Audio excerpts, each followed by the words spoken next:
Arrancar, Paulín. Bien.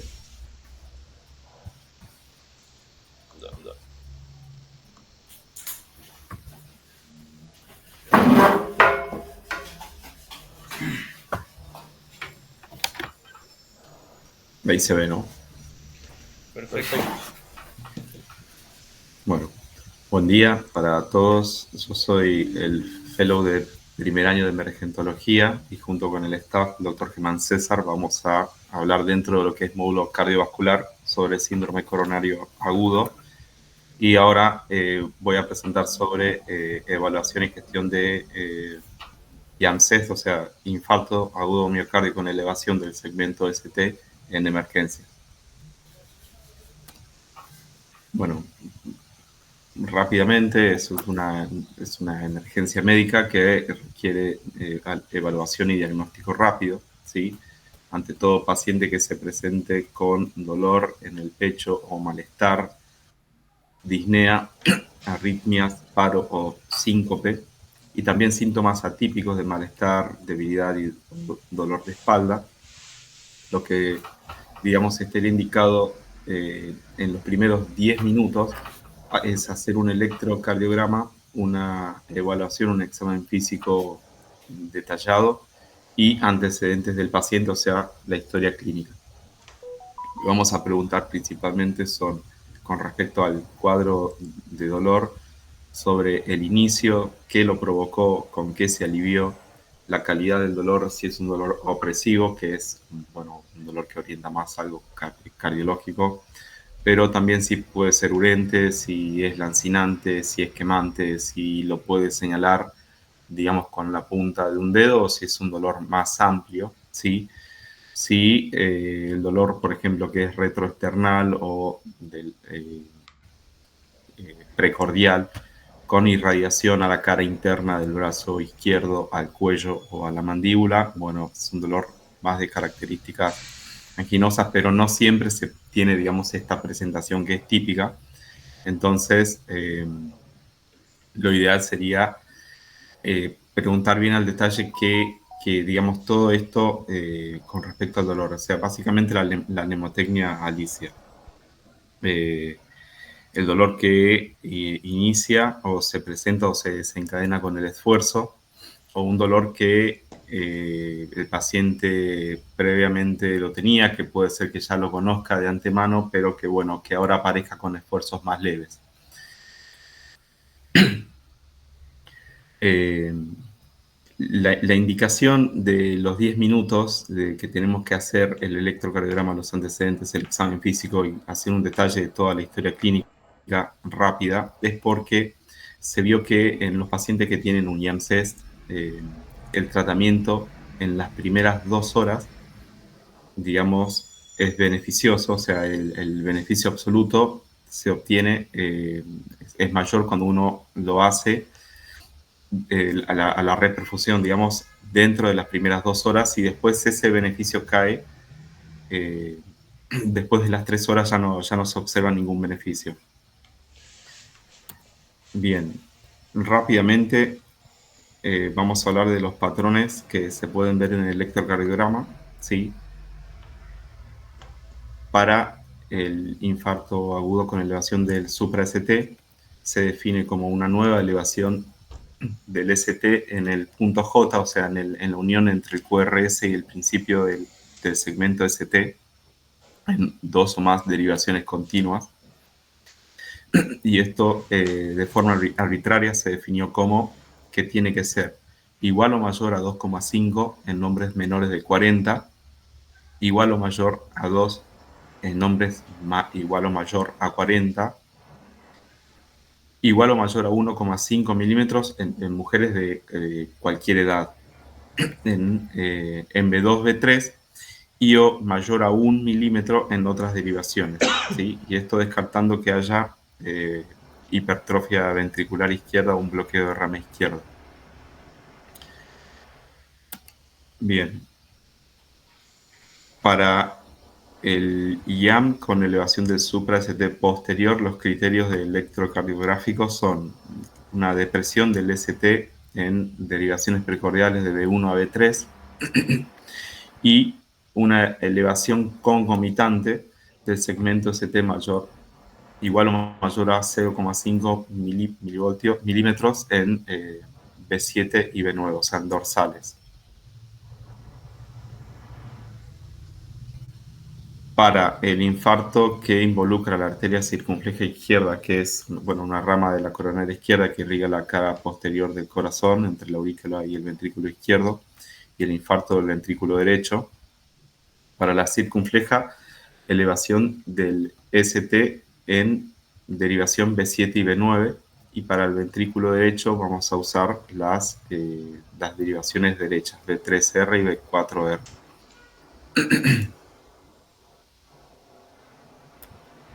Bien, para el infarto que es de múltiples vasos y coronaria izquierda, se define como una depresión del ST igual o mayor a 1 milímetro en 6 o más derivaciones precordiales, ¿sí? Con una depresión del ST en cara inferolateral. Más elevación, o sea, esto tiene que estar presente, más elevación del ST en ABR y o en B1.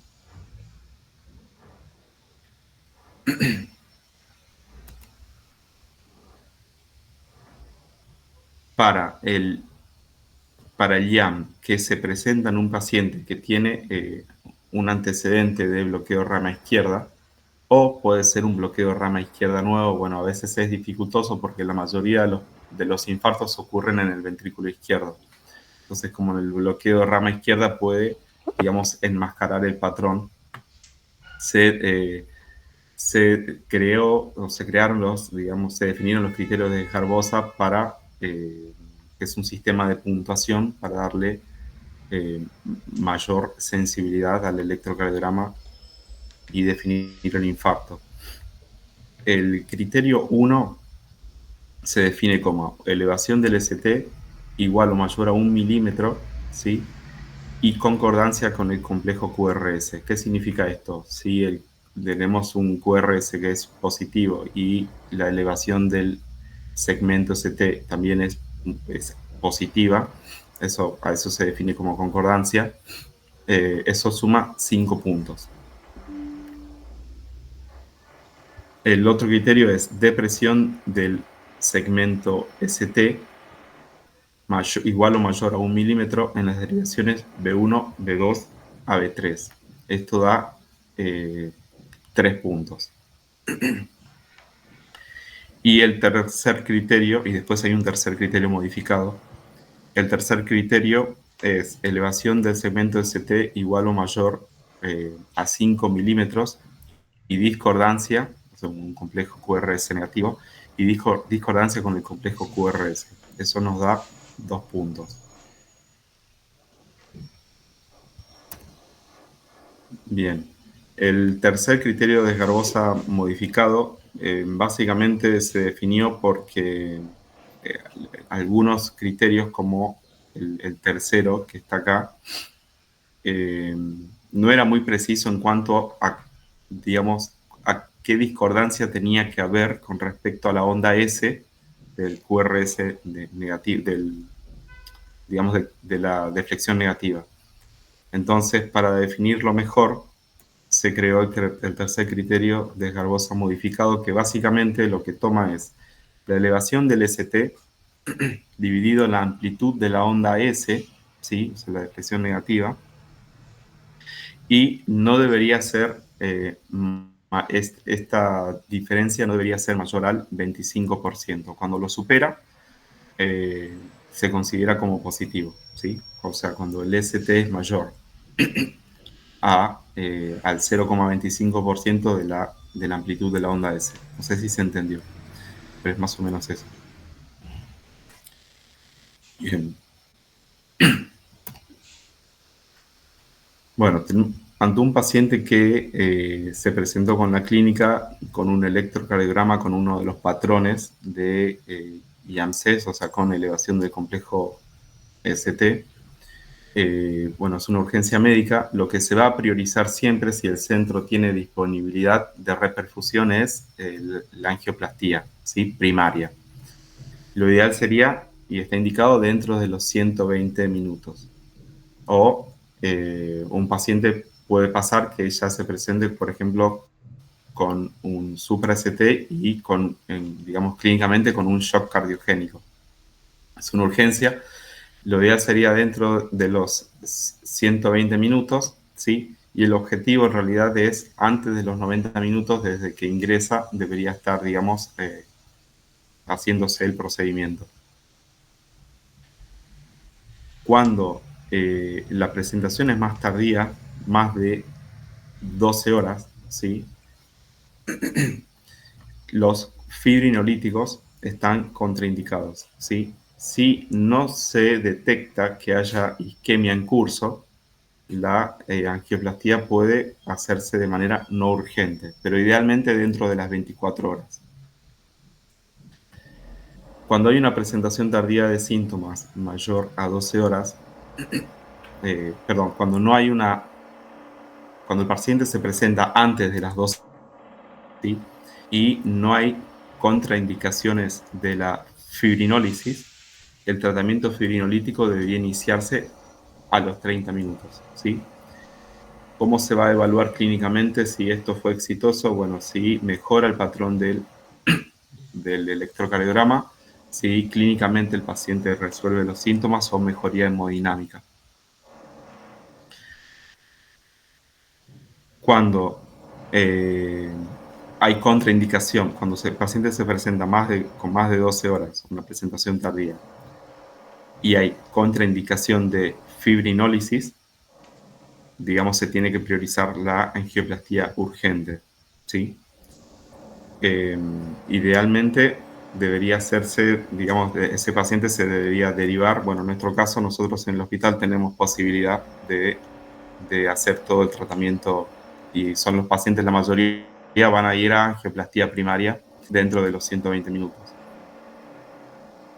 En aquellos pacientes que, por ejemplo, se haya hecho tratamiento fibrinolítico, como dijimos, se debería y está indicado hacer una angiografía antes de las siguientes 24 horas. Y esto lo puse porque puede pasar que, no sé, podemos recibir una derivación de un paciente que se hizo un fibrinolítico en otro centro que no tenga posibilidad de hacer angioplastía y nosotros ya lo recibamos al paciente con el tratamiento fibrinolítico hecho y se derive directamente para la angioplastía. Esa angioplastía idealmente debería hacerse dentro de las 24 horas. Generalmente son los pacientes que lo recibe el cardiólogo directamente, pero bueno, nada más. ¿Tienen alguna pregunta? No, no, por ahora. Perfecto.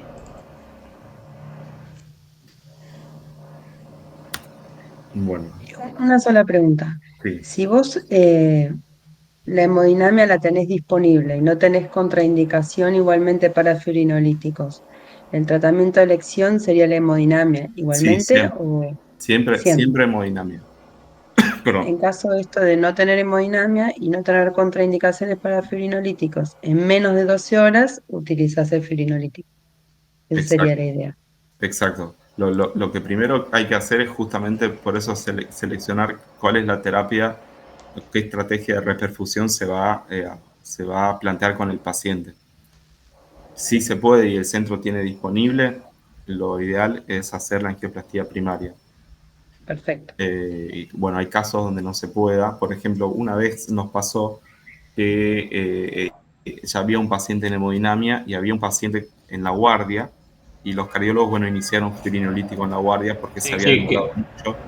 creo que estábamos juntos, Paul, porque era un Sí, paciente con hemorragia digestiva en shock que subió sí, hemodinamia y en ese mismo momento hace entró un poco. paciente con un IAM, llevaba 1 hora 20 más o menos de síntomas Sí. y se iba a la ventana, entonces se decidió fibrinolíticos en la guardia. Y después fue, En y después fue hemodinamia. condición más habitual, debiéramos estar preparados para entender cuándo tenemos que utilizar la otra opción de repercusión, ¿no? Y cuando hay Claro, contraindicaciones y demás. sí, sí, Disculpe totalmente. el tiempo. Bien. Entonces, esto que hablamos recién es la estrategia fármaco-invasiva, ¿no? Fibrinolíticos, malangioplastía. Las drogas que vamos a usar es, bueno, hay varias drogas.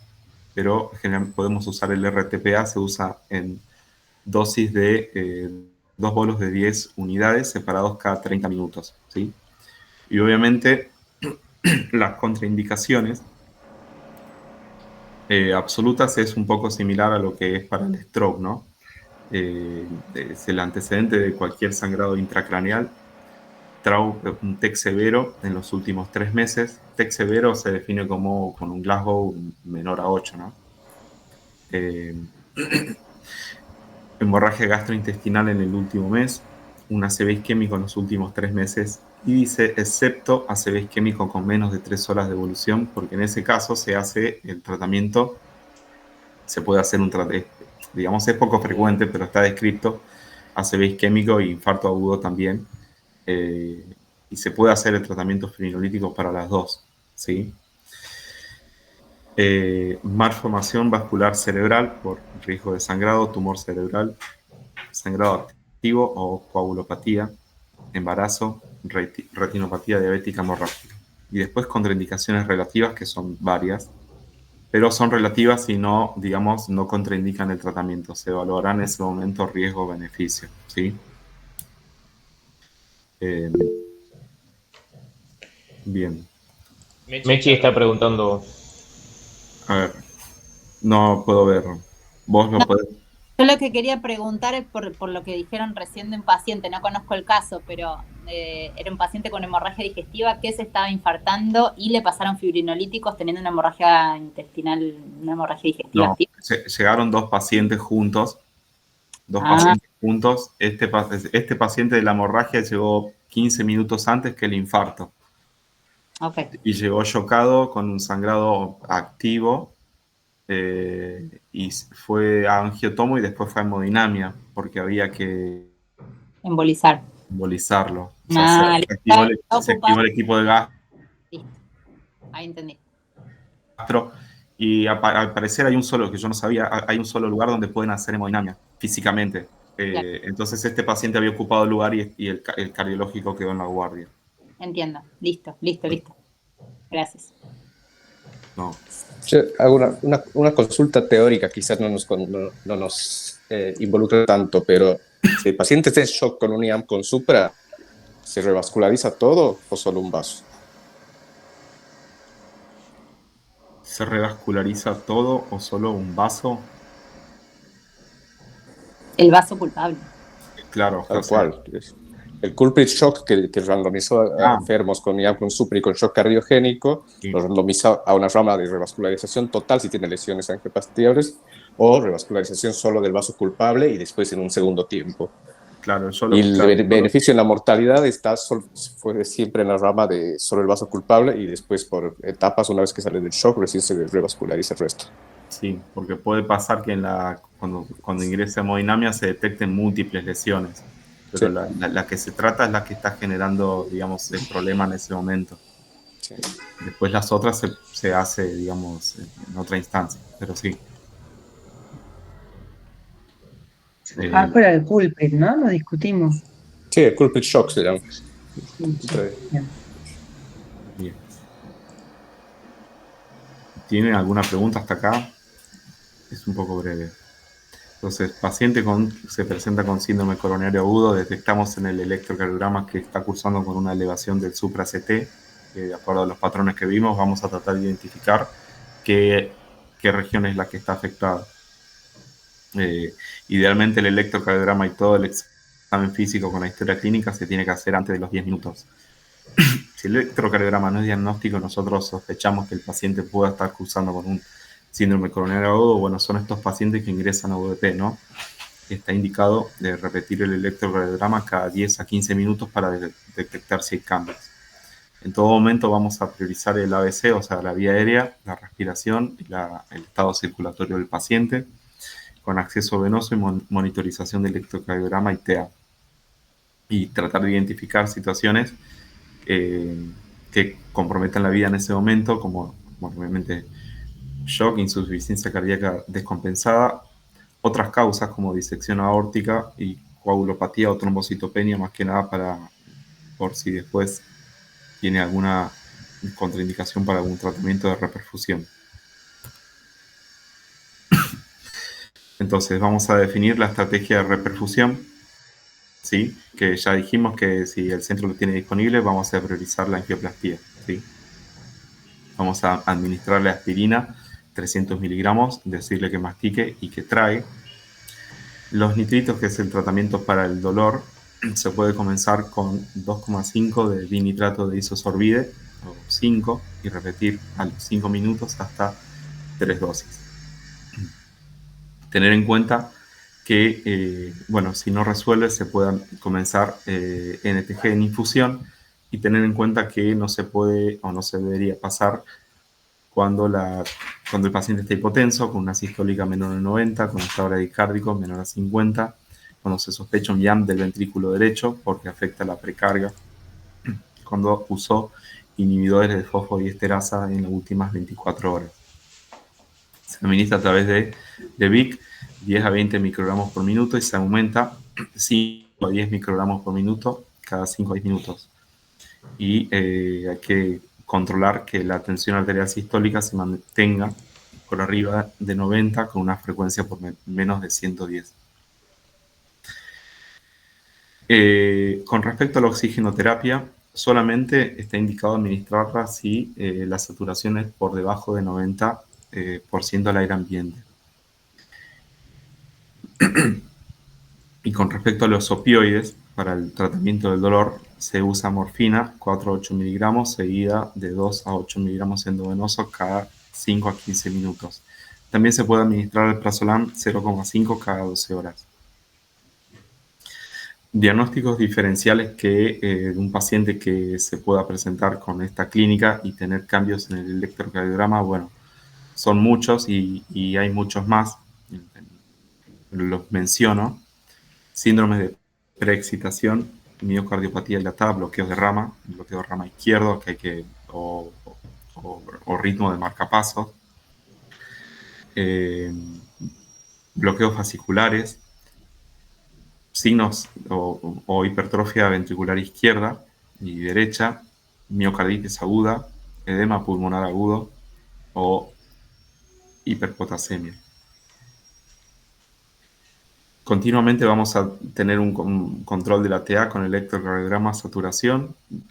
Vamos a, digamos, indicado solamente el laboratorio con troponinas, pero no vamos a esperar y no hay que esperar la troponina para definir ninguna conducta, porque si ya tenemos el diagnóstico del electrocardiograma patológico y con la clínica y es sugestivo de que está cursando con un YAM-CEST, la troponina no nos va a definir nada, por más que venga normal o alta, digamos, no lo vamos a utilizar, pero sí se pide de rutina.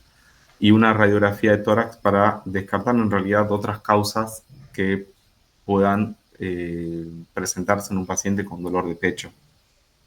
Como por ejemplo disección aórtica, hay que ver cambios en el mediastino, o con respecto a la semiología, evaluar si puede ser un tromboembolismo pulmonar. En fin, todo eso se va a resolver en primera instancia. Si el electrocardiograma no es patológico, después hay que seguir la vía diagnóstica. Nada más.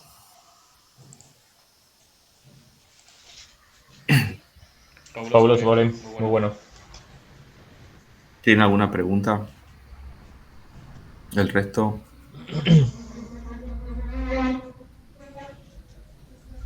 Muy claro.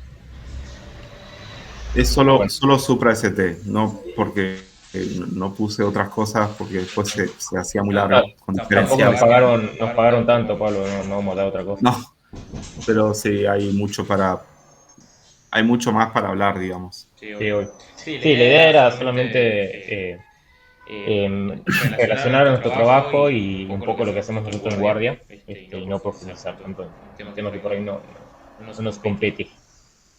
Claro, había puesto al principio cómo es el manejo de la antiagregación, ¿sí? Porque si va a angioplastía hay un esquema, si no va a angioplastía hay otro esquema, si se usó fibrinolítico hay otro esquema para antiagregar, pero después al final decidí sacarlo porque se hacía muy largo. Lo mismo con la anticoagulación.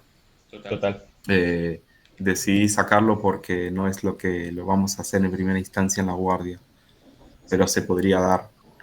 si les parece más adelante. No sé.